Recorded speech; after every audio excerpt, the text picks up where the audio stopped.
这里是 HSK 标准课程第1集的课文阅读音频นี่เป็นเสียงอ่านบทเรียนหลักสูตรมาตรฐาน HSK ระดับหนึ่งโดยข้าพเจ้าเปาเทพวงศ์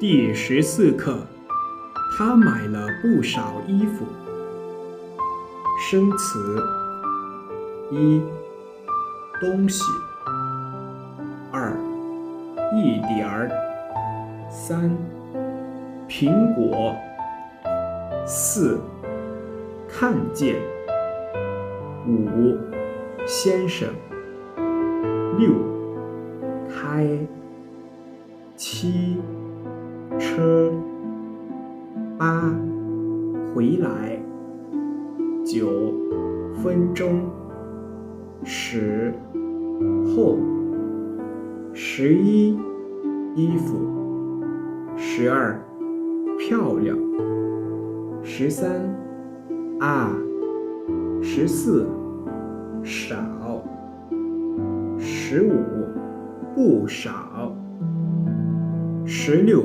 这些17都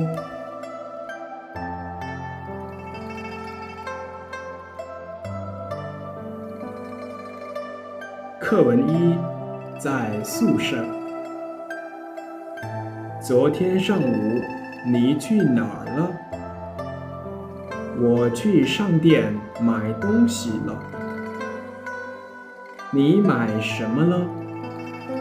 我买了一点苹果。